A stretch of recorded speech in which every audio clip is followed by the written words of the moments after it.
Bueno, buenas noches para todos. Buenas noches para todos.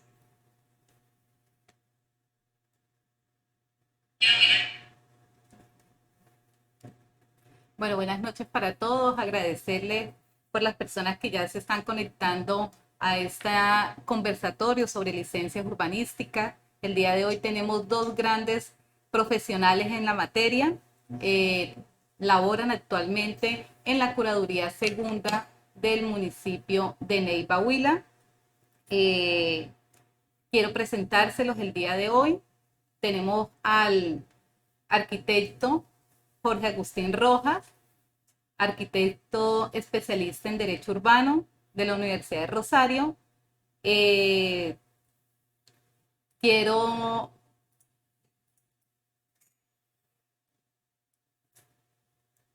quiero hacerle la presentación para que lo conozcan.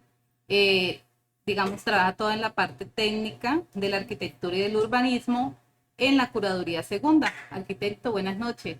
Buenas noches, doctora. Muchísimas gracias por la invitación. Buenas noches a todos.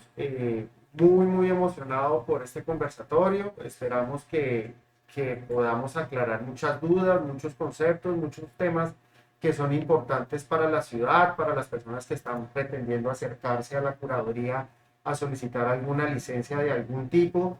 Pues la gran invitación que nos ha generado usted, doctora, pues aprovechar este espacio para informar a la ciudadanía, a los profesionales lo que necesitan y pues estamos a su servicio. Muchas gracias.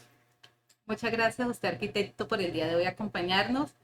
Por un lado tenemos al ingeniero Fabián Camilo Fallas. Él es especialista en estructuras, hace parte también del equipo interdisciplinario de la Curaduría Segunda y a la cual le solicito que por favor se nos presente, ingeniero. Muy buenas noches, doctor Mónica, muchas gracias por la invitación, ¿sí? Pues Fabián Falla, hago parte del equipo de la curaduría y gracias nuevamente por la invitación. La idea aquí es poder aclarar todas las dudas que tengan en cuanto al tema de licencias urbanísticas y pues, muchas gracias. Qué bueno.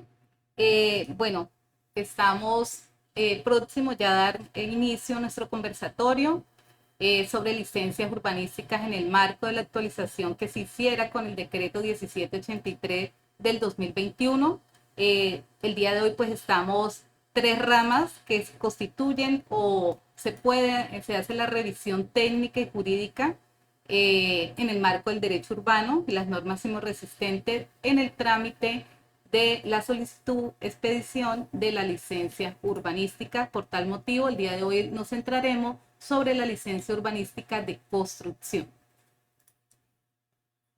Recordarles que el próximo jueves 28 de abril estaremos dando inicio al segundo curso virtual y presencial sobre actualización de licencias urbanísticas en el marco del decreto 1783 del 2021. Son 3 jornadas, cada 8 días los días jueves, de 2 horas, de 6 a 8 de la noche. Así que los estamos esperando. Aún hay inscripciones abiertas para aquellas personas que quieran hacer parte y adquirir estos conocimientos en el marco del derecho urbano.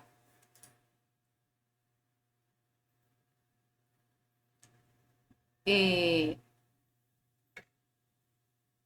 bueno, entonces esto, sin más preámbulos, vamos a dar inicio a este conversatorio.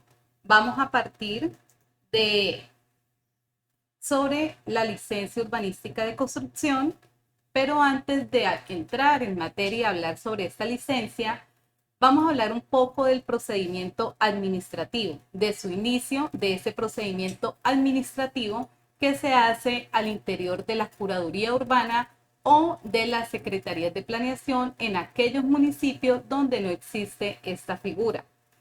Para dar inicio al proceso administrativo, se da inicio con la radicación de la solicitud de la licencia.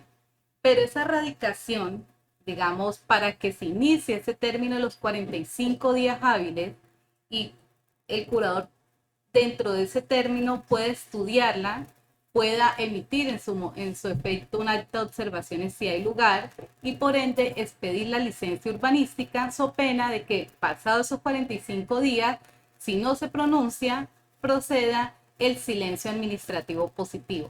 Pero para que esto suceda, la solicitud de licencia urbanística debe quedar radicada en legal y debida forma. ¿Esto qué significa? ¿Qué significa quedar radicada en legal y debida forma? Es decir, debe cumplir con todos los requisitos que trae el decreto 1077 del 2015, que fue reglamentado a través de la resolución 462 del 2017. Pero ¿esto qué significa? Esos requisitos, digamos, son requisitos de forma, requisitos que se deben cumplir de manera taxativa, como lo dice la norma.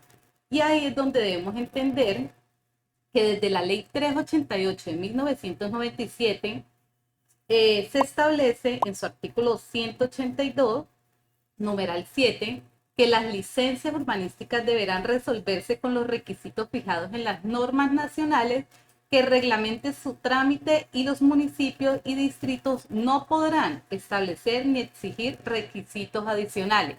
Esta norma está desde la ley 388, que posteriormente fue reglamentada por el decreto ley 019 del 2012, el decreto antitrámite, que con la adopción de la ley 1796 del 2016, posteriormente también reglamentada por el decreto 1203 del 2017, determinó en su artículo 6 que solo el Ministerio de Vivienda, Ciudad y Territorio establecerá mediante resolución los documentos que deberán acompañar todas las solicitudes de licencia y sus modificaciones que permitan acreditar la identificación del predio, el solicitante y los profesionales que participarán en el proyecto. En ese marco de ese decreto 1203 del 2017 es que el Ministerio de Vivienda, Ciudad y Territorio expidió la resolución 0462 del 2017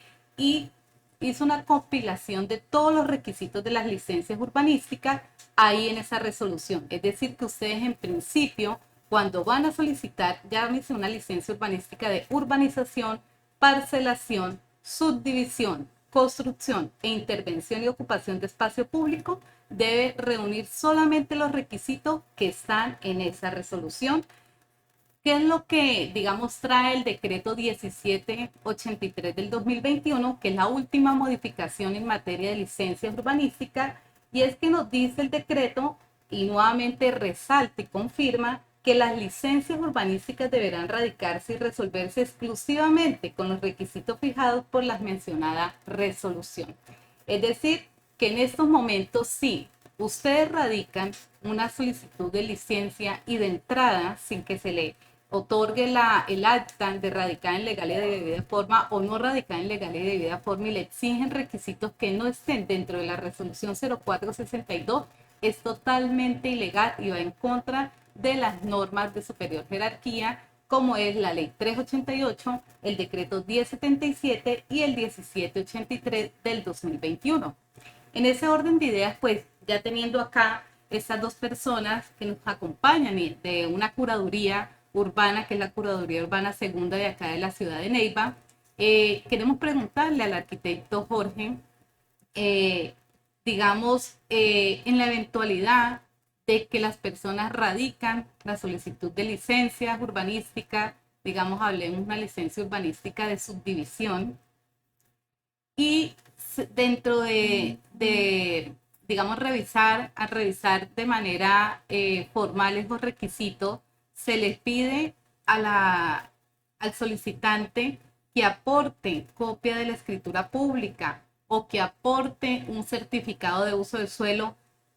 ¿Qué puede pasar ahí? O sea, ¿es legal que dentro de ese trámite procesal, digamos, dentro de ese momento procesal, se pueda solicitar o ustedes lo pueden solicitar, o cómo ha sido el manejo en la curaduría frente a ese tema? Porque debemos de tener claro que en lo referente a la licencia urbanística de subdivisiones se hace necesario conocer los linderos del predio de mayor extensión y, digamos, por regla debería estar dentro del certificado de libertad y tradición, pero en muchas ocasiones no están y se remite a la escritura pública. ¿Cómo de pronto arquitecto, por su experiencia, porque tiene mucha más experiencia en las curadurías, se le ha presentado alguna vez digamos, un caso parecido como el que estamos mencionando? ¿Y cómo ha sido el actuar de ustedes en la curaduría frente a estos temas? Doctora, digamos en esos casos de procesos de subdivisión, digamos son de los procesos entre comillas más dinámicos que hay en las curadurías, porque pues digamos el volumen de información que se debe revisar, el contenido de la información que deben aportar, pues diferencia mucho de los procesos de licenciamientos de construcción. Para lo que tú comentas en casos de la verificación de linderos, pues el procedimiento inicia con que se compara el levantamiento topográfico presentado por el profesional a cargo de la solicitud y hacemos una comparación de la planimetría versus los documentos, como es el caso de la escritura pública o el certificado de tradición y libertad. Pasan muchos casos, digamos, en municipios de mediana escala, como es el caso de Neiva, en sectores, digamos, antiguos, que las escrituras no contenían linderos, eran unas escrituras muy antiguas y no se especificaban los linderos, o la forma en que se indicaban los linderos era de una forma, digamos, poco técnica. Entonces, digamos, la revisión de estos linderos se ve con ciertos desafíos que tratamos de solucionar, por ejemplo, con las manzanas catastrales. Entonces, buscamos de apoyo que el solicitante podamos tener acceso a estas manzanas catastrales, las del sector del predio, y de esa forma podemos apoyarnos en las verificaciones de los linderos. Es una forma, digamos, de apoyar. En lo que tú hablas de los temas de los usos, porque en las licencias de subdivisión se debe indicar el destino que van a tener estos predios. Nosotros nos apoyamos en el instrumento de ordenamiento territorial, que en el caso del municipio de Neiva es el acuerdo 026 de 2009, el plan de ordenamiento territorial, con sus decretos que lo han modificado y lo han complementado. En temas de uso, pues para verificar el uso que pretende el solicitante, nos apoyamos en las fichas normativas que tiene el plan de ordenamiento territorial y confirmamos que para el sector donde se encuentra el predio, los usos que pretende el solicitante son compatibles. Entonces, es una dinámica un poco de verificación tanto de lo que aporta el solicitante versus la información y las herramientas que tenemos nosotros en la curaduría para confirmar la solicitud del cliente.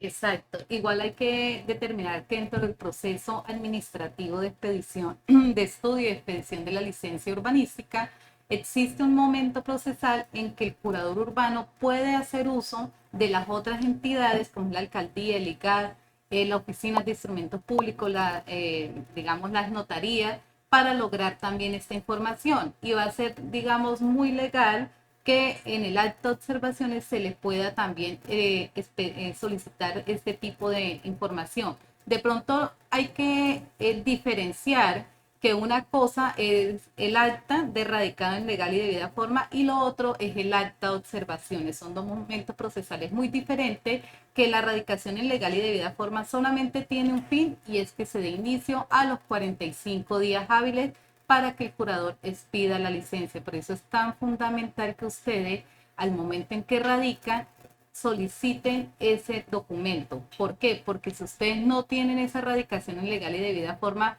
así pasen los 45 días, no van a poder ejercer o elevar a escritura pública el silencio administrativo positivo. Bueno, entonces ya hablando de todo este tema de requisitos, digamos que son requisitos taxativos a lo que hoy están determinados en la resolución 0462, vamos a hablar entonces de cuáles son esos requisitos generales. Las 5 licencias urbanísticas, bueno, las 4 porque la quinta, que es la intervención y ocupación de espacio público, solamente puede ser otorgada por la autoridad municipal. El curador urbano solamente revisa o expide la licencia urbanística de urbanización, parcelación, construcción y subdivisión. No tiene competencias para la intervención y ocupación de espacio público. En ese orden de ideas, Estas 4 licencias deben cumplir en principio con unos requisitos generales que están dentro de la resolución 0462. ¿Y cuáles son esos requisitos generales? Tenemos el certificado de libertad y tradición no mayor a 30 días, el formulario único nacional de solicitud de licencia, copia del documento de identidad si es persona natural, si es persona jurídica, el certificado de existencia y representación. Cuando se actúe mediante apoderado, entonces copia de ese poder debidamente autenticado con presentación personal, copia del documento de declaración de impuesto predial, y acá es donde siempre hemos manifestado de que de manera taxativa la norma no dice que sea el paz y salvo de impuesto predial. ¿Qué es lo que sucede en algunos municipios?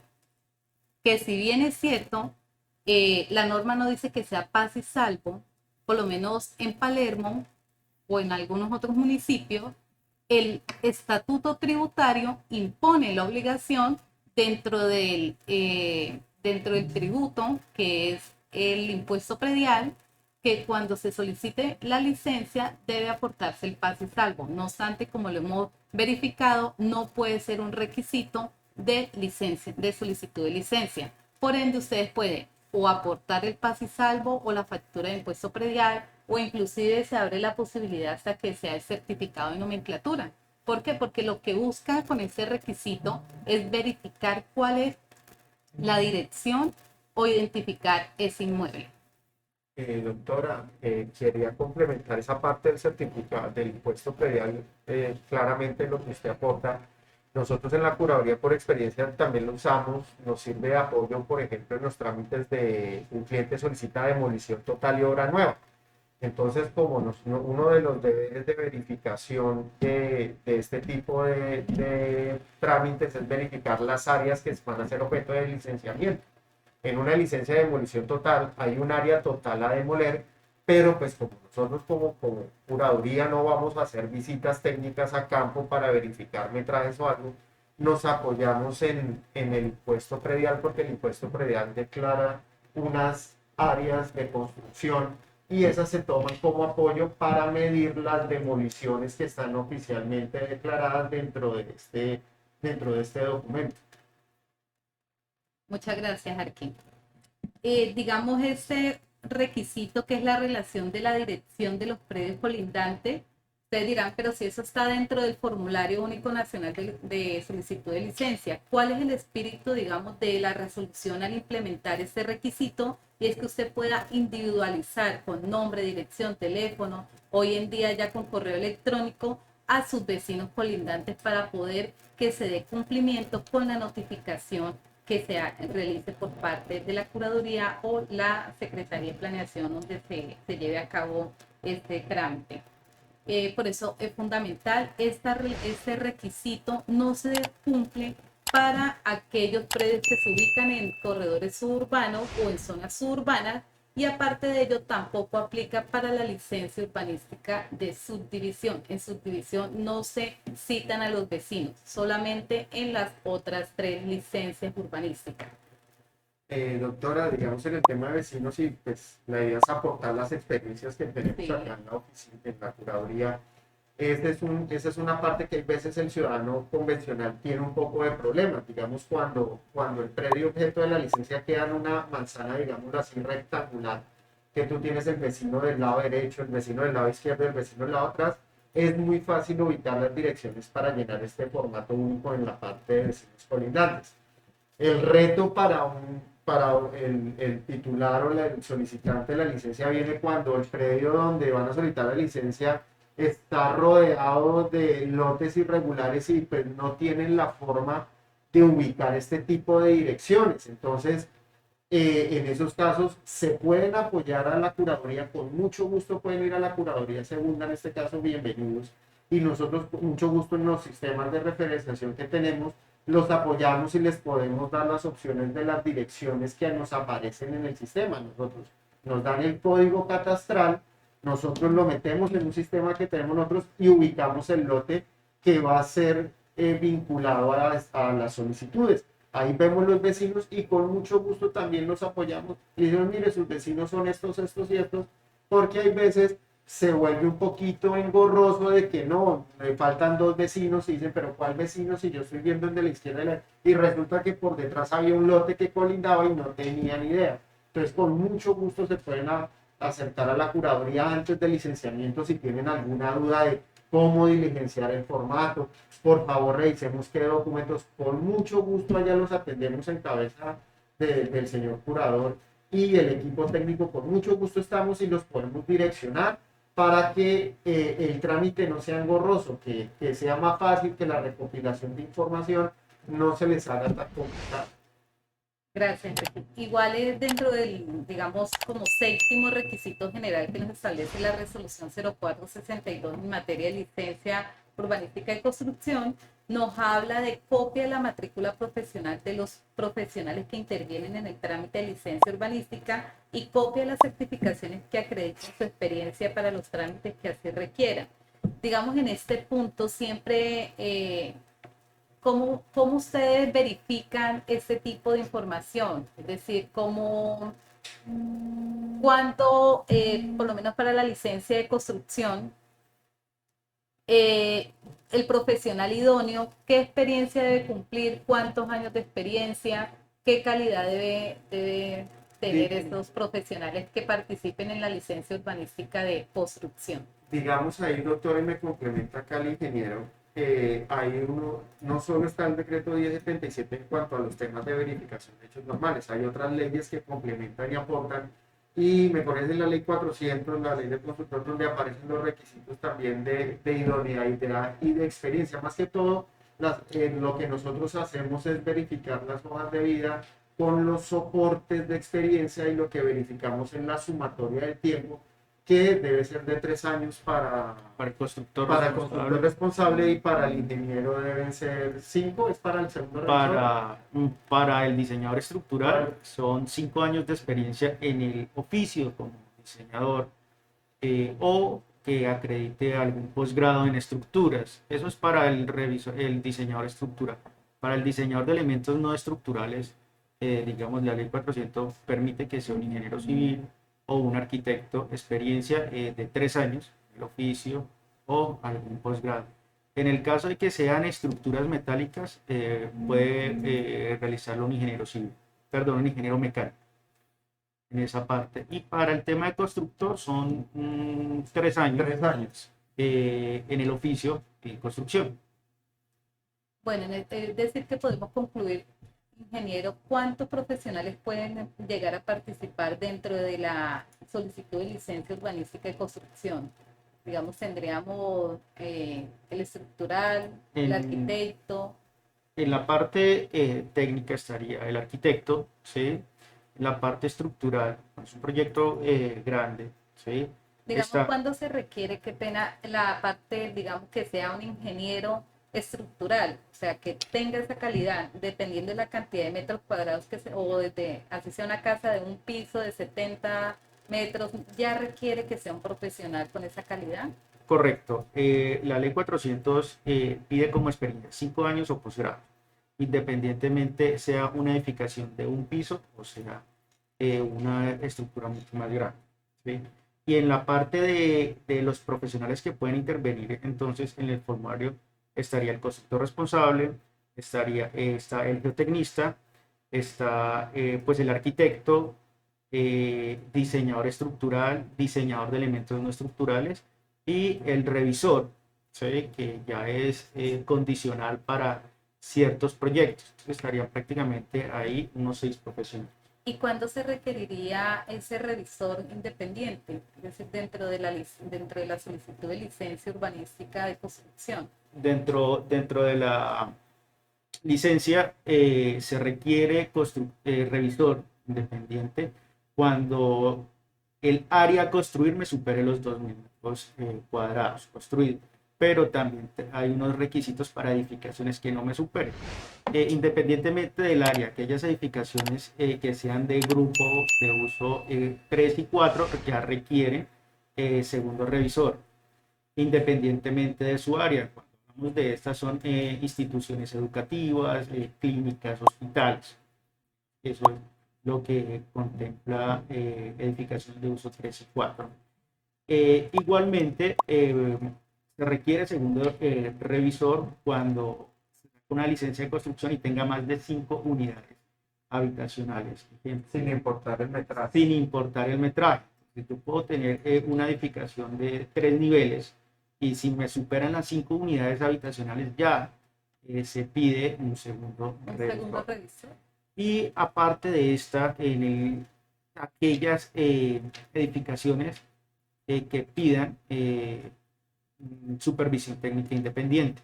Es decir, aquellas edificaciones que necesiten supervisión técnica independiente también requieren segundo revisor. Ahora, también por parte del estructural, si ve que es un proyecto complejo, el diseñador estructural, en el formulario hay una casilla en la que dice requiere revisor independiente. Por lo general en los licenciamientos básicamente el constructor responsable, el arquitecto diseñador, el ingeniero estructural y el geotecnista. En teoría pueden ser 4 profesionales, pero por ejemplo el arquitecto diseñador puede ser el constructor responsable si tiene la experiencia de los 3 años, o el ingeniero diseñador también podría ser el constructor responsable. Podrían ser entre 3 y 4 que son por lo general los profesionales que intervienen. Una recomendación: ustedes los ciudadanos están en libertad de escoger el arquitecto, pues basado en estos datos que nos acaba de compartir el ingeniero, pero siempre recomendamos profesionales dentro de las ramas de la arquitectura y la ingeniería que tengan cierta experiencia en el licenciamiento, en esto que estamos hablando de los documentos, de la presentación de planos, y eso es muy importante porque eso ayuda mucho a dinamizar y mejorar el diálogo y la comunicación para que los tiempos de erradicación y de la generación del acto administrativo sean lo más rápido posibles, porque esa es la intención del curador y del equipo de trabajo, de que se pueda tramitar en correcta y debida forma, que el tránsito de esos documentos a través de la curaduría sea lo más pronto posible y que pueda surtir la licencia, que es el fin de la curaduría, que sea un acto administrativo sólido, jurídicamente, arquitectónicamente y de ingeniería, para que usted se vaya muy tranquilo con su licencia y a desarrollar sus obras. Sí, señor, muchas gracias, Arqui. Igual esto quería como hacerles la consulta en lo referente a que, digamos, uno mira que en muchas ocasiones los ingenieros civiles firman planos arquitectónicos. ¿Eso es, digamos, viable? ¿O un ingeniero civil puede firmar planos arquitectónicos? No, el único que puede firmar los planos arquitectónicos es el arquitecto. Ahora, en la parte de ingeniería, el arquitecto puede firmar los planos de elementos no estructurales, es lo único, pero el ingeniero no puede estar firmando. Ahora, de pronto, ¿qué ingeniero? No, título E sale también. A título E, la ley 400 dice que el diseñador es ingeniero civil, mecánico en estructuras metálicas y nada más. En ningún momento habla de arquitecto. Ahora, ¿cuándo firmaría un ingeniero civil un plan arquitectónico? Pues donde aparezca de pronto como propietario, como constructor responsable, pero no como profesional responsable. De Correcto. Bueno, entonces vamos a continuar con los requisitos especiales de la licencia urbanística de construcción. La resolución 0462 establece que dentro de esos requisitos especiales están las memorias de los cálculos y diseños estructurales, la memoria de los diseño de los elementos no estructurales, los estudios geotécnicos y de suelo, planos estructurales del proyecto y el proyecto arquitectónico elaborado de conformidad con las normas urbanísticas y de edificabilidad vigente al momento de la solicitud. Frente a estos requisitos especiales, ingeniero, usted nos podría hacer acá como una diferencia, ¿qué son los elementos estructurales y cuáles son los elementos no estructurales? Claro, bueno, los elementos, técnicamente los elementos estructurales son aquellos que aporten resistencia ante un sismo, ¿sí? Elementos no estructurales son elementos pues, que no me aportan la resistencia en cuanto a sismo. Entonces, elementos no estructurales son barandas, muros divisorios, antepechos, anclajes para diferentes elementos, ¿sí? Esos son lo que corresponde a elementos estructurales. Hay algo que faltó, ¿sí? Y digo que es opcional, es la memoria de segundo revisor, Sí, ¿sí? esa está acá, ya íbamos para allá. Es correcto.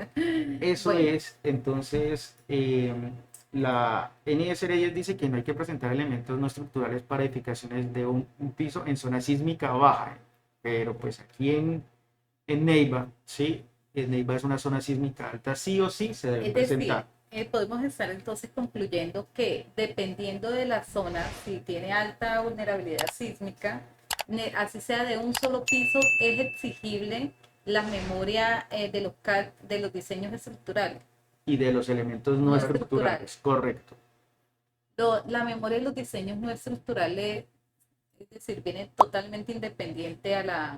Sí, es, digamos, es un cálculo que se puede hacer independiente, por eso yo como profesional puedo contratar a un ingeniero que me haga la parte estructural y otro profesional independiente, ¿sí? Y me puede diseñar los elementos no estructurales. Bueno, arquitecto, ingeniero, digamos, algunas veces se observa que cuando solicitan una licencia urbanística de construcción en la modalidad de obra nueva para una vivienda de un piso, como para suplir el requisito de los estudios geotécnicos, aporta el profesional, digamos, el profesional, el ingeniero estructural, un certificado donde dice que no requiere el estudio de solo porque esa edificación va a cumplir con la NCR 10. ¿Ustedes qué opinan sobre ese certificado? ¿Realmente puede llegar a cumplir las veces del estudio geotécnico? ¿O cuándo se puede presentar, digamos, esos casos donde se pueda recibir ese documento como requisito especial de la licencia? Bueno, esto para edificaciones, ¿sí? Digamos, lo único es cuando se hacen las casas por título de casas de 1 y 2 pisos, no exige un estudio de suelos, pero sí exige que el profesional vaya, inspeccione, ¿sí? El terreno, si está en ladera, si no está en ladera, revise las vecindades aledañas para determinar si hay problemas por temas de suelo y pues es simplemente una descripción, ¿sí? Pero no es que no se presente nada. Ahora, esa es la única excepción que se tiene para viviendas de 1 y 2 pisos diseñadas por el título E. Generalmente, no todas las viviendas de 1 piso y 2 pisos me cumplen con título E, porque el título E es un manual en donde debe cumplir unos requisitos como lo que son longitudes mínimas de muros, ¿sí? Y también excentricidades que se hacen, que dan entre ellos. Si cumple, podemos hacer, se puede pasar por título E. Si no cumple, debe hacerse por otro análisis, Exacto. mucho más. Luego, Inge, ¿cómo podría ser una vivienda por el título E? Es decir, ¿cómo sería su forma, su morfología, para poder que todos tengamos como en nuestras cabezas cómo podría ser un tipo de vivienda en esas características del título E? Bueno, características de título E generalmente cumplen muy bien las edificaciones medianeras o esquineras de un solo nivel, pero su geometría prácticamente tienen que ser casi cuadradas rectangulares, ¿sí? Para edificaciones de 2 niveles, pues ya se me complica un poco más y los muros del primer piso deben coincidir con la gran parte de los muros del segundo piso, ¿sí? También se evitan ciertas partes de volado. Yo siempre les digo que las personas que diseñan casas de 2 niveles, ¿sí? Por título E, pues son unas cajas de fósforos, ¿sí? Muy rectangulares, muy cuadriculadas, digamos, no aparecería, digamos, una obra arquitectónica, ¿sí? Bueno, entonces en ese orden de ideas, sí, para, digamos, suplir el tema del estudio geotécnico y poderlo llevar a esa certificación de cumplirse con el título E, y si tenemos que, antes de que exista el diseño estructural, debe estar el diseño arquitectónico, luego el arquitecto es el que debe conocer el título E y poder tener las características, o cómo lo Pues, podríamos determinar. el trabajo en curaduría es un trabajo interdisciplinario. Acá estamos el arquitecto y el ingeniero, y también un componente muy importante es pues, el abogado que revisa la parte jurídica. Este tipo de trabajos técnicos siempre es compartido con la parte de la ingeniería. Digamos, el título es como está envuelto en el tema de la NSR, y es el ingeniero revisa la planimetría arquitectónica y confirma los dimensionamientos que obviamente nos ha dicho él. Siempre este tipo de trabajos nos apoyamos. Está el arquitecto revisor y está el ingeniero revisor, y hay muchas ocasiones que nos sentamos a revisar la información. No somos islas solitarias dentro de la oficina, sino que somos un equipo que se apoya, por ejemplo, y creo que lo vamos a hablar más allá, el tema de JK, que es algo muy importante, el tema de contraincendios y de salidas de emergencia, donde también se ve mucho la relación entre la ingeniería y la arquitectura, compartiendo los análisis de las propuestas que presentan los clientes. Sí, ahora con respecto, volviendo al tema de las viviendas de un piso, es prácticamente estudio de suelos. Para terminar, solamente se presentan para ese caso. Ahora, pues prácticamente el arquitecto debe diseñar esas propiedades. Y algo adicional, el entregar un diseño por una vivienda por título E no quiere decir que solamente son planos, también es una memoria de cálculo, pero pues ya es una memoria mucho más corta, mucho más resumida, y siguiendo tal cual los pasos. Prácticamente el título E es un manual, ¿sí?, en donde nos dice que debe cumplir la edificación ¿Cómo está? para sí mismo presentar. Bueno, Inge, también siempre he tenido como la duda, las memorias de cálculo se presenta siempre y cuando pues tenga el estudio de suelo y todo ese tema del diseño. Cuando no, digamos, en las casas de un piso no puede presentarse en las memorias, o deben también presentarse, No, o cómo la única falta exclusión es título E, ¿sí? solo título E, Y si la deben casa estar en la encaja verificación. dentro del título E. Exacto, hay muchas edificaciones, por lo menos campestres de un solo nivel, no cumplen título E, pero son de un piso, pero es necesario hacer un estudio de suelo y lo pide la ley. Listo, sí, señor. Bueno, si nos vamos al requisito quinto, que es el proyecto arquitectónico, y nos dice que debe ser elaborado de conformidad con las normas urbanísticas y de edificabilidad vigente al momento de la solicitud, los planes arquitectónicos deben contener como mínimo la siguiente información: localización, planta, alzado, fachadas, planta de cubierta y cuadro de área.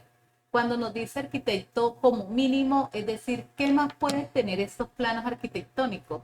Digamos, lo que referencia a la norma está más como en el marco técnico del contenido de los planos. O sea, la base del paquete arquitectónico que llamamos es plantas, cortes y fachadas. Prácticamente planta de localización, planta del primer piso, planta de segundo piso. Bueno, ya dependiendo si es una casa, si es un edificio, un local comercial, dependiendo pues el número de plantas, cortes y fachadas. Dentro de la disposición técnica, planos acotados, con el dimensionamiento que genera también el proyecto estructural. Los proyectos arquitectónicos tienen un componente del proyecto estructural, que es lo que, digamos, se dice en el argot del famoso matrimonio, donde se ven las columnas, se ven los ejes estructurales.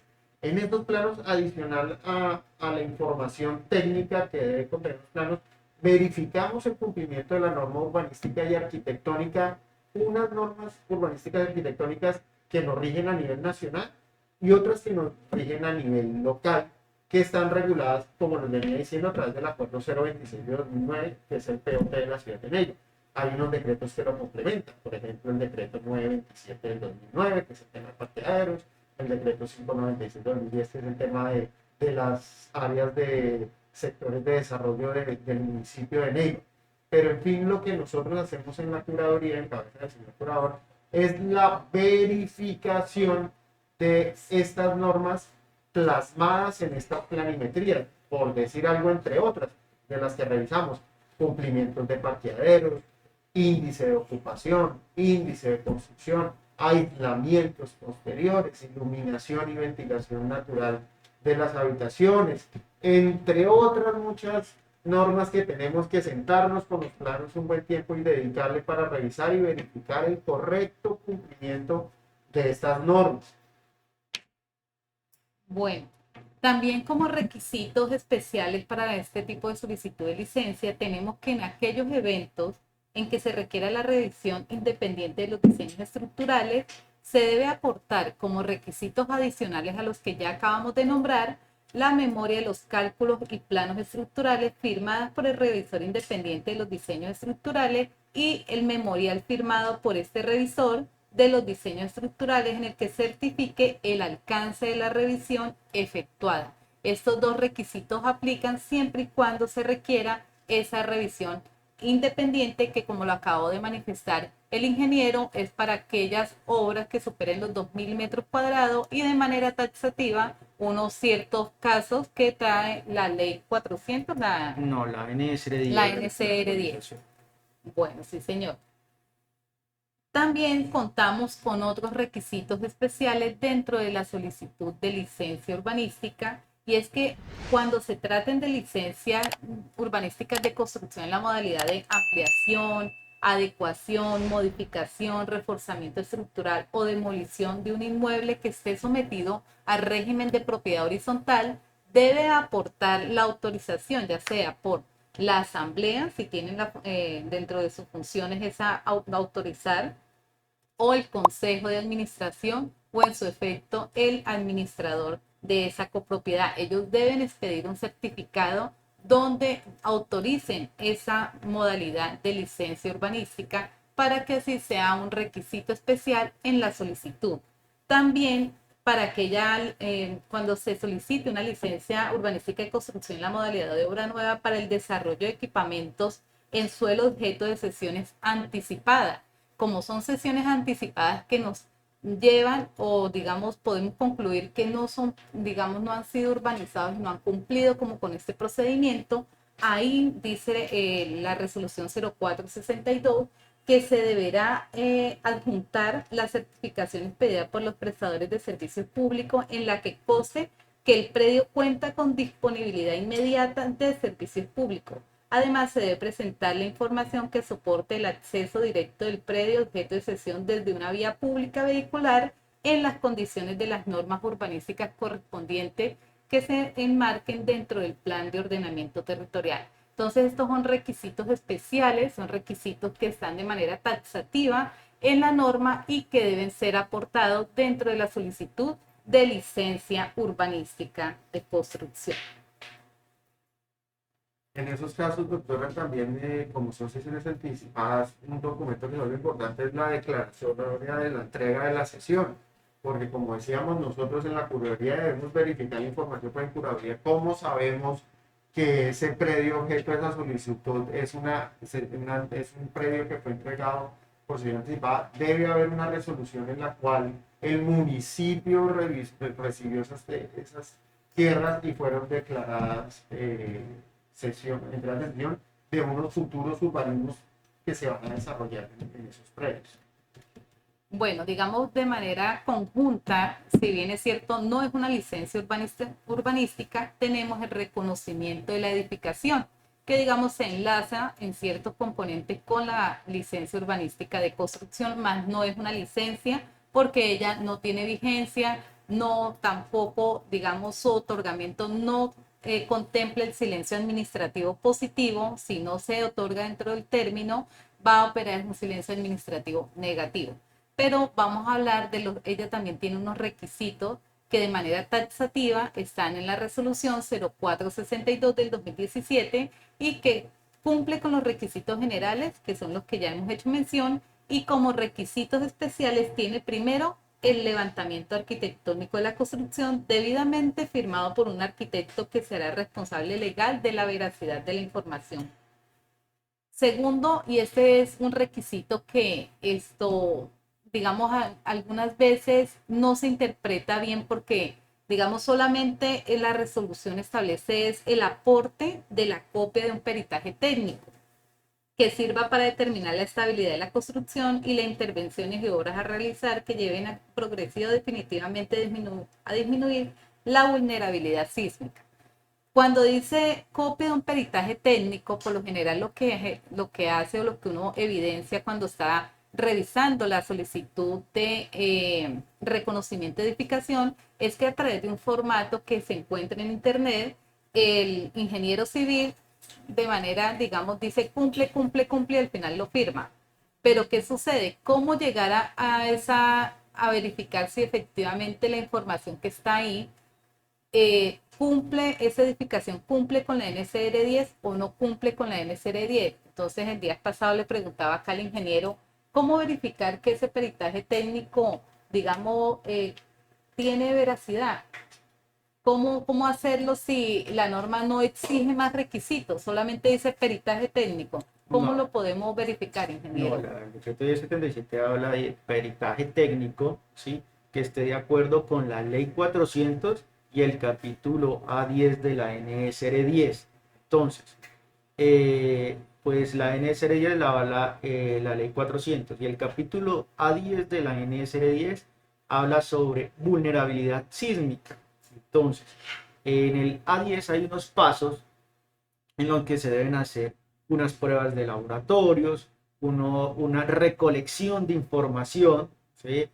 Y con esa recolección de información se hace el análisis de vulnerabilidad sísmica y se realiza el peritaje técnico. El peritaje técnico prácticamente es las conclusiones de estos estudios que se hicieron. Entonces, algo importante de recalcar es que la ingeniería civil es un área en donde interviene matemáticas, somos exactos, ¿sí?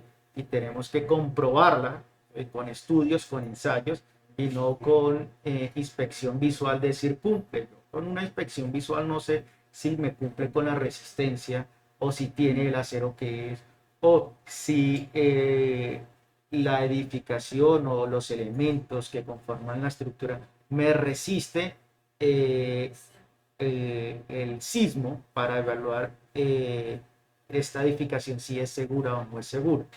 Entonces no es simplemente un peritaje como una descripción de la edificación y que me diga cumple. Tras de eso hay una serie de ensayos, de estudios, ¿sí?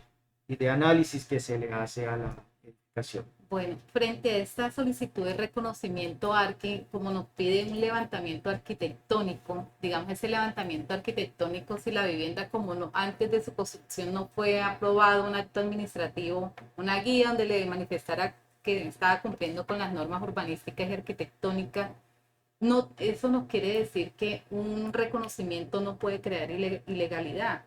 Luego, si no cumple con las normas urbanísticas, ¿qué se puede hacer? Es decir, digamos, si no cumple con la parte del peritaje técnico, es decir, sobre el tema de resistencia de la NSR 10, pues existe una modalidad de la licencia urbanística de construcción que es el reforzamiento estructural. Correcto. Pero si no cumple con la norma urbanística y arquitectónica, es decir, ¿cómo se puede llegar a legalizar esa parte o esa edificación?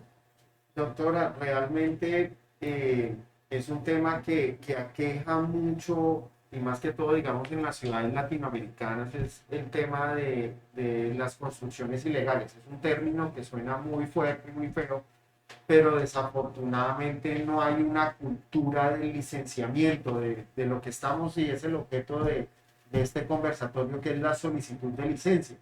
Los reconocimientos y estos protocolos nacieron, fue producto del gran número de construcciones ilegales que tenemos en nuestros municipios, y es como una oportunidad que le dan a estas construcciones, entre comillas, para ser formalizadas y legalizadas. Nosotros desde la curaduría y como profesionales hacemos un llamado a la ciudadanía para que no caigan en convencimientos de hacer construcciones previas a licenciamientos. Hay veces tienen la creencia de que sacar la licencia es muy caro, muy difícil, y no es ahí. Como les digo, y la invitación la la renuevo, pasen por la curaduría y con mucho gusto los direccionamos para cómo se deben hacer este tipo de trámites. Entonces, pues quería hacer ese llamado especial a que saquemos las licencias, solicitemos los permisos y ustedes, los ciudadanos, quedan muy tranquilos de que ustedes quedan con un permiso para desarrollar las construcciones y estar tranquilos. Ya el tema de los reconocimientos se vuelve un poquito más complejo y engorroso por los pasos que, por ejemplo, ya describió el ingeniero.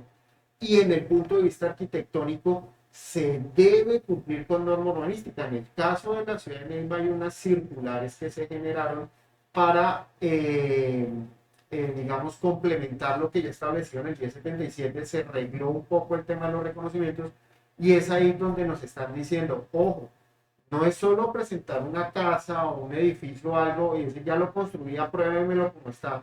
No, debe cumplir norma arquitectónica y urbanística. Entonces es muy importante en estos casos y cuando llegan estos clientes a la oficina, les decimos contraten una visita técnica de un profesional que conozca y maneje la norma urbanística arquitectónica de la ciudad para que hagan una evaluación preliminar de lo que pretenden reconocer.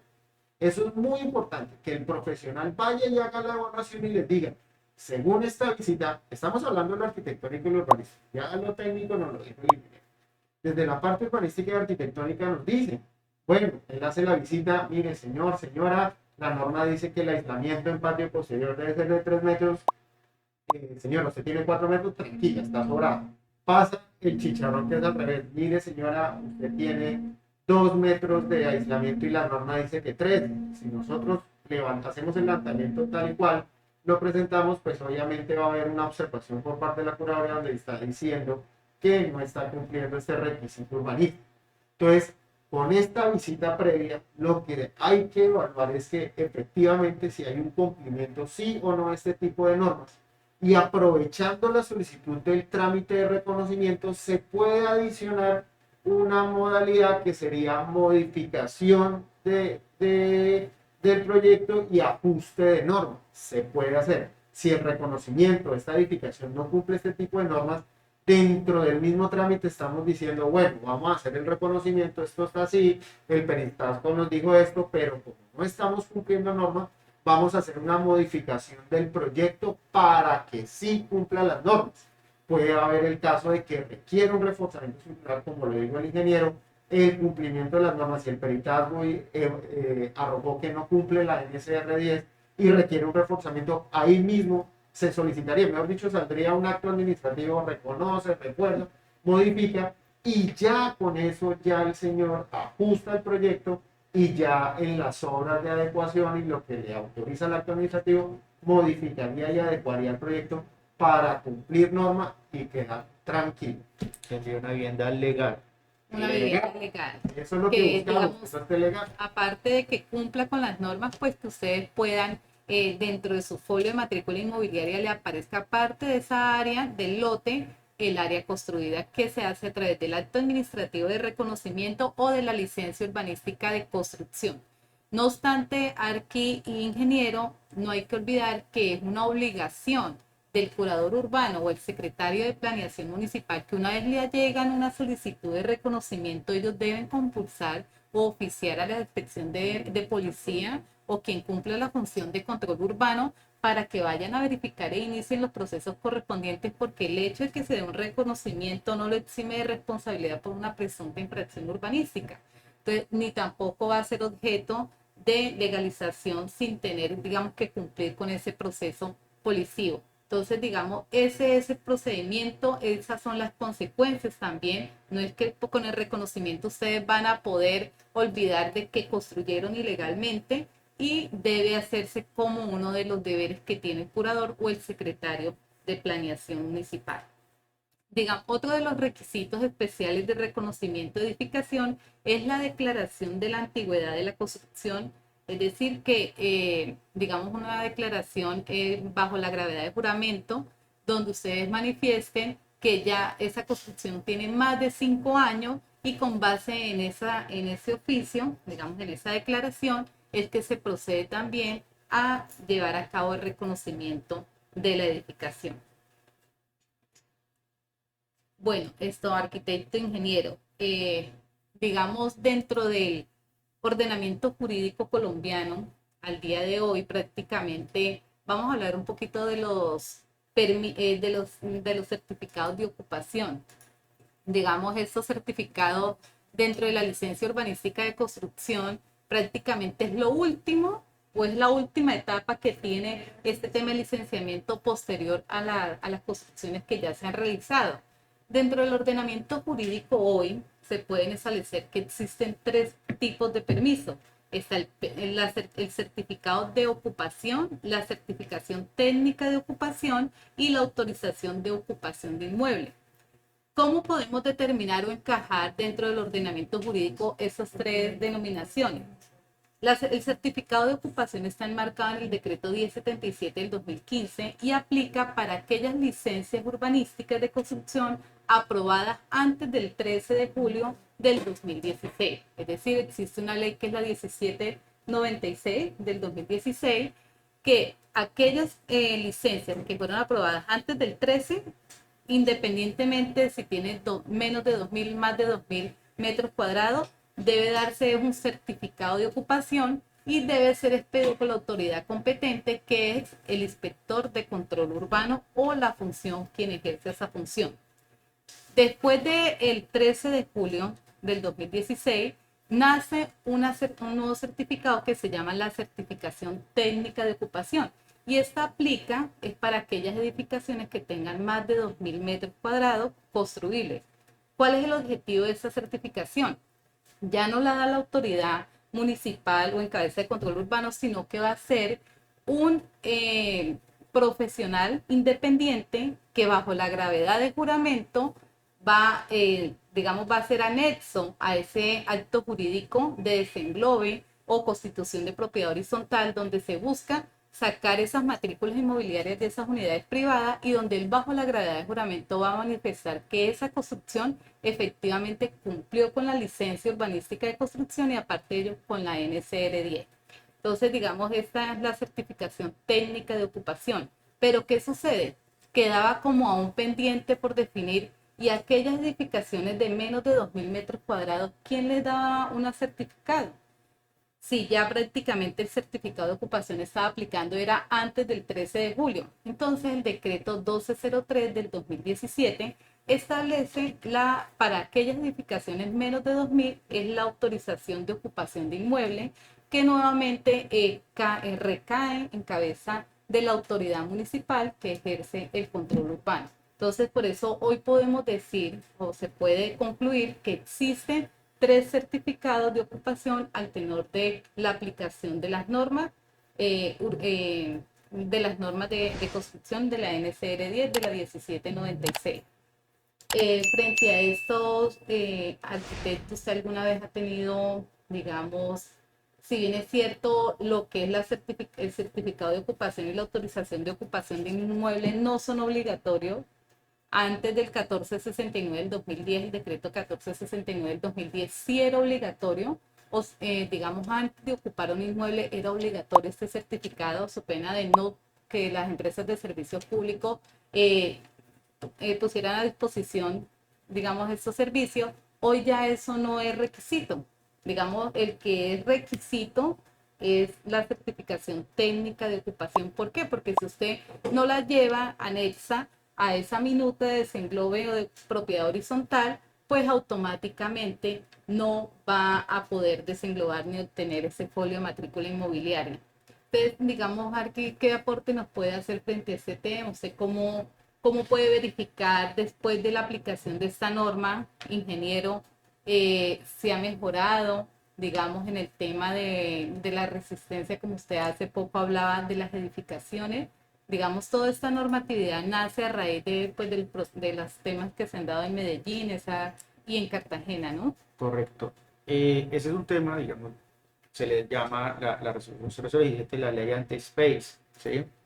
Digamos que vino a controlar mucho más, ¿sí? Ya es obligatorio lo que es la revisión estructural a ciertas edificaciones. Ahora viene por parte de la construcción hacer una supervisión técnica independiente. Esa supervisión técnica independiente se realiza después de que se da la licencia. ¿Sí? Sí, eso, ingeniero, que para mí lo que es bueno aportar que esto que estamos hablando es posterior al licenciamiento, o sea, digamos, puertas afuera de ya expedida la licencia e inicio de obras, se activa lo que el ingeniero muy amablemente nos está describiendo. Entonces, y ese supervisor técnico independiente debe ser independiente del constructor, independiente de si tiene el proyecto de interventoría, tiene que ser independiente. La interventoría, cuando está el supervisor técnico independiente, se encarga de, de que la edificación se construya de acuerdo a los planos de licencia y sus elementos no estructurales. Hasta ahí llega. O sea que antes de que terminen la edificación, ya se puede, el supervisor técnico tiene, se puede sacar el certificado técnico de ocupación que va para que puedan escriturar. Escritural, Eso es exacto. lo que- Lograr los folios de matrícula inmobiliaria de esas unidades privadas. Es que, doctora, yo creo que estos ajustes que han hecho y por la experiencia que yo he tenido, más allá que, como les decía ahorita, es un tema posterior al licenciamiento, hay que explicarle pues, a las personas que nos están viendo que el proceso de licenciamiento es un eslabón en una cadena de un proceso que culmina con ya la habitabilidad de una construcción. Entonces, posterior al ejercicio de curaduría, hay otras figuras, como es el caso del control urbano, que invito a la doctora de una vez a aprovechar que sería bueno que hiciéramos un conversatorio sobre control urbano, porque eso es otra situación, otra dimensión, otro universo, donde desafortunadamente este tipo de lineamientos normativos nacieron por las fallas del ejercicio de control urbano, porque desafortunadamente, y pasa mucho en nuestra ciudad y en todas las ciudades, se autoriza la licencia, se genera la licencia, en planos cumplió, cumplió la parte jurídica, cumplió la parte arquitectónica, cumplió la parte estructural y listo. Recordemos que el curador urbano no tiene facultades de control urbano. O sea, una vez aprueba la licencia no va a ir a mirar si efectivamente están haciendo lo que él aprobó. Hay otros funcionarios y hay otras calidades que tienen que hacer esa verificación, y es donde desde mi punto de vista hay una falla muy grande. Entonces desafortunadamente se aprueban los planos, los diseños, es una casa cuadrada y resulta que van a hacer una casa redonda. Entonces ahí siempre ha habido un vacío muy grande, y a través de estas reglamentaciones es que han tratado de cerrar esa brecha entre lo que se aprueba en una curaduría y lo que se ejecuta realmente. Exacto. Sí, Digamos, prácticamente, como lo que decía el arquitecto, una cosa es lo que se presenta, otra cosa es lo que se construye. Entonces, para garantizar esa situación, aparecen estas nuevas obligaciones como el supervisor técnico independiente. Ahora, el supervisor técnico independiente venía desde la NSR Sí. 98, ¿sí? No es nuevo esa figura. Exacto, no es nueva esa figura, simplemente que ahorita ya es obligatorio, ¿sí? Entonces, ese supervisor técnico independiente verifica que la edificación se construya de acuerdo a lo licenciado, o sea, que el constructor no le permita al constructor cambiar ningún tipo de material, ningún tipo de área, ningún tipo de nada de lo que está licenciado. Es que digamos cuando un proyecto está sometido a propiedad horizontal, entre comillas, hay un blindaje, hay un cierto control, porque para poder generar estas propiedades horizontales ante curaduría, primero se saca la licencia de construcción y luego hay otro trámite que es la aprobación de planos de propiedad horizontal. Posterior a eso ya se debe ir a una notaría y protocolizar escrituras. Entonces ahí hay cierto tipo de control, porque estos tipos de inmuebles van a ser vendidos a otras personas. Entonces ahí sí respetan mucho el diseño de lo que se va a generar propiedad horizontal, porque no van a quedar los propietarios originales de licenciamiento por ese proyecto, sino pues, la mayoría de veces salen a venta. Entonces ya hay unos terceros que están echándole ojo a la licencia diciendo, oiga, están pendientes de lo que se está aprobando y lo que se está llevando a una notaría. Pero en los casos que no están sometidos a propiedad horizontal es donde más ocurre este tipo de ilegalidades, digámoslo así, de que se viola la licencia urbanística. Adicionalmente, este año, pues todas las licencias que inicien en este año, ya salió lo del seguro decenal. El seguro decenal es un seguro adicional que tiene y les da seguridad a los propietarios que compren estas viviendas. Un seguro adicional que Sí, se les va trata a de cerrar regir. esa brecha de... Exacto. Entonces, Pues digamos que el tema del control urbano es, digamos, omisivamente la mayor causa de informalidad que hay aquí en Colombia.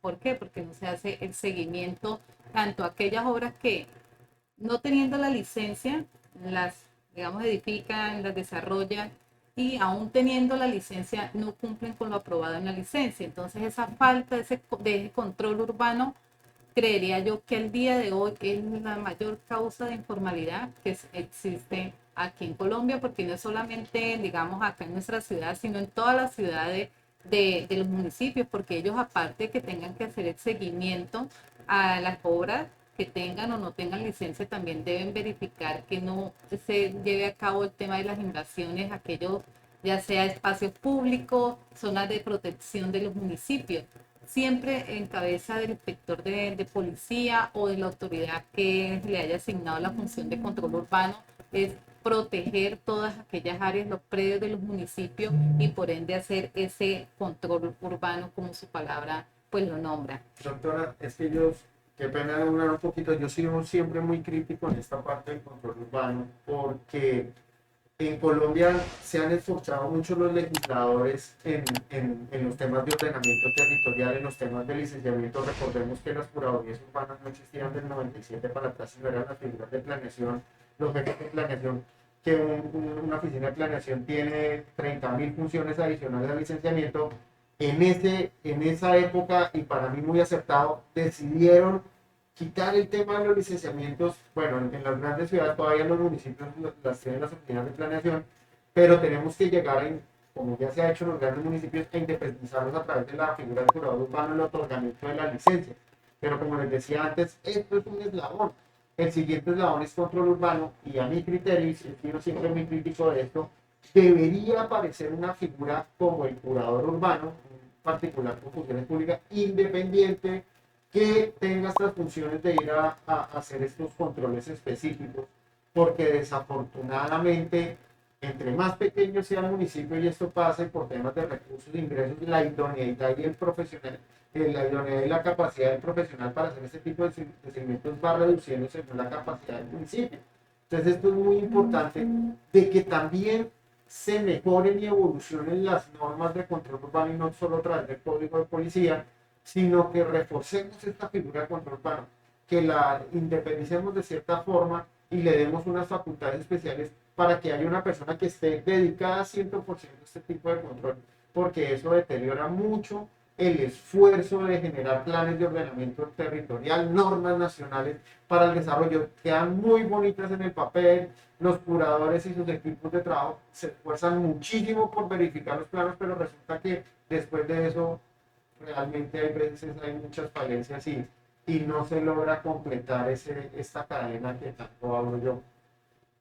Bueno, queremos darle un cordial saludo a Angélica Pérez, a Luis Miguel Luna, a Yair Sepúlveda, a Jonathan Duzán, a Angie Rodríguez, a Victoria Angulo, a María Bravo, a Catherine, que están conectadas en estos momentos aquí en este conversatorio, a Carlos Gómez, a María Paula Rojas, a Camilo Zúñiga, que nos dice que muy bien explicado, contento, a Juan Sebastián, a Jorge Eliezer Obando, a Arturo Javier Medina, a el señor Domínguez, Lorena Oviedo, Julián Arango, Will Rollero, Fulvio César Castro.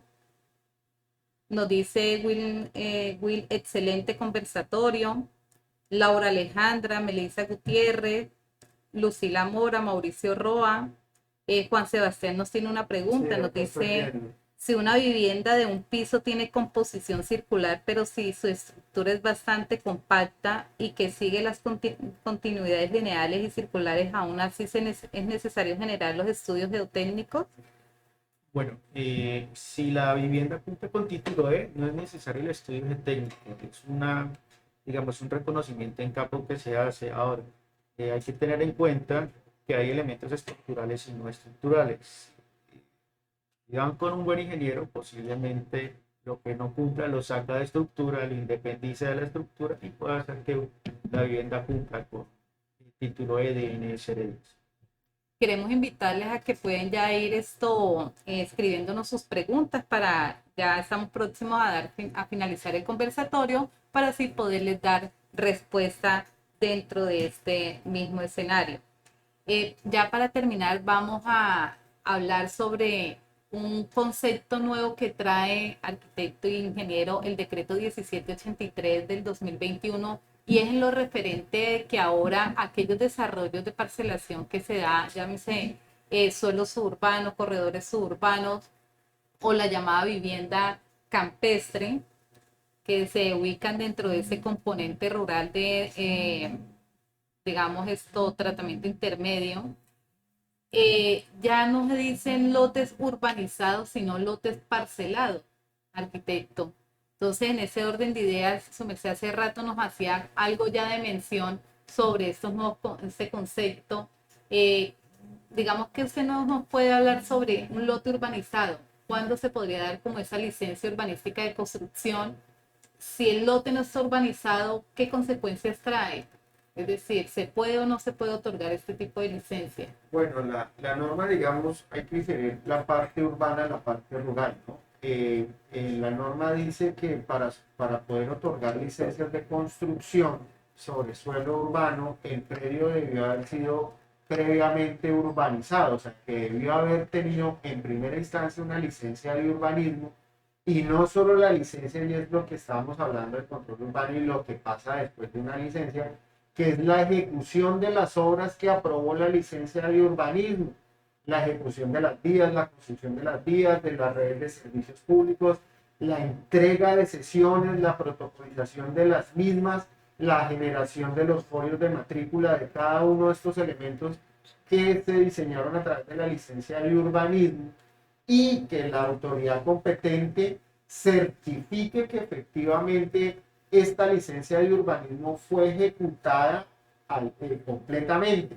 En este decreto se aclara mucho el tema de que se hayan ejecutado completamente las obras de urbanismo, porque desafortunadamente dicen, no, es que el urbanismo se hizo parcialmente, ya un 40% y resulta que la licencia se venció, pues porque recuerden que las licencias tienen una vigencia.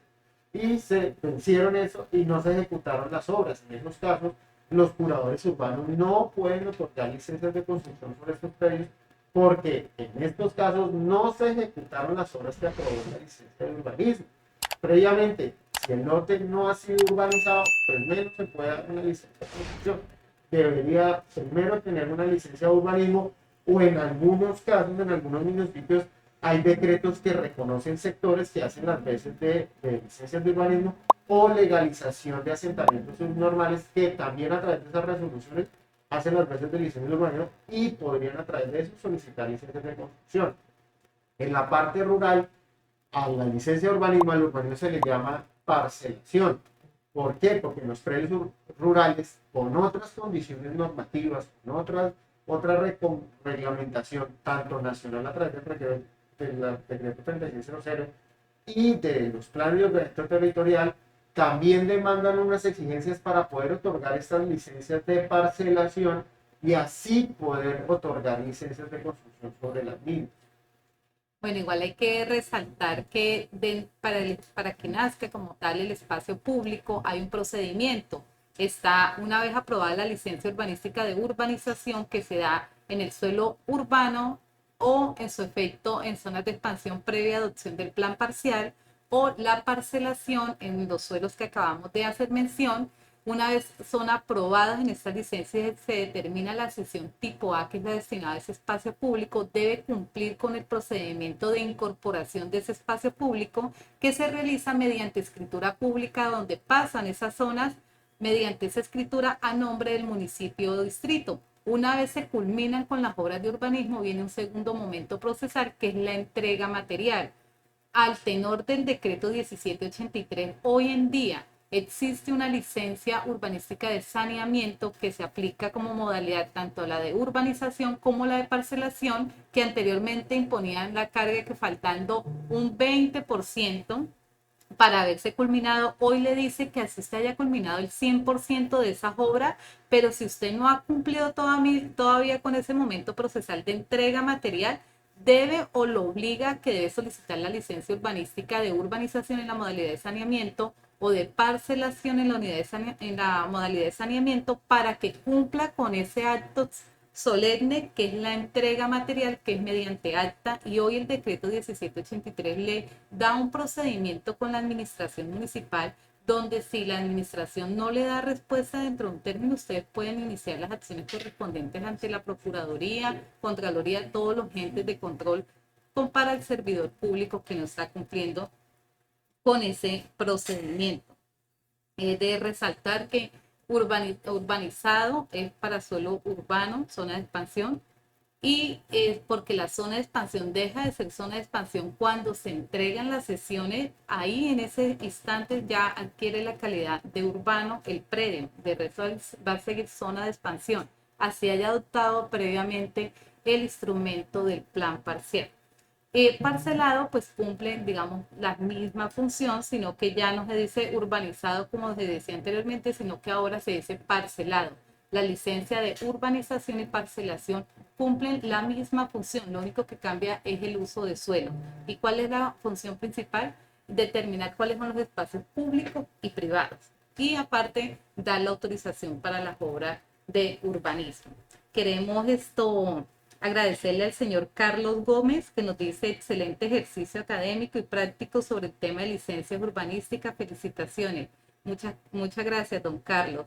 Algunas personas, si tienen alguna duda, inquietud, igualmente pues los estamos invitando para dentro de 8 días, el día jueves 28 de abril, vamos a llevar a cabo nuestro segundo curso de licencias urbanísticas en el marco de la actualización que hiciera el decreto 1783 del 2021. Así que los estamos esperando, aún hay inscripciones abiertas para que hagan parte de ese gran curso que estamos ofreciendo desde Dubái para ustedes. Bueno, creería que no hay más preguntas, ¿cierto? No veo. Pues arquitecto, ingeniero, agradecerle por este conversatorio, ha sido muy enriquecedor, digamos, es muy gratificante poder unir esa parte técnica y jurídica que es en el marco de ese grupo interdisciplinario que ofrece la Secretaría de Planeación y las Curadurías Urbanas en la revisión y expedición de estos actos administrativos que son las llamadas licencias urbanísticas. Pues esperamos haberles digamos, enseñado un poquito de todo del conocimiento que tenemos y aportar a los conocimientos que ustedes ya tienen. Muchas gracias por haber participado el día de hoy de ese conversatorio y próximamente estaremos realizando nuevos conversatorios con muchos más profesionales que nos puedan acompañar y invitarlos a que amen esta rama del derecho administrativo que es el derecho urbanístico. Muchas gracias, arquitecto, ingeniero. Muchas gracias a ustedes. Si gustan, pueden despedirse de nuestro público. Bueno, un placer. Fue una jornada muy fructífera. Qué rico podernos sentar entre amigos, profesionales y hablar de algo que tanto nos apasiona y nos gusta. Y nuevamente invitados a acercarse por la curaduría cuando necesiten una consulta o algo. Con mucho gusto los esperamos. Muchas gracias por la invitación, doctora, y ustedes por la asistencia.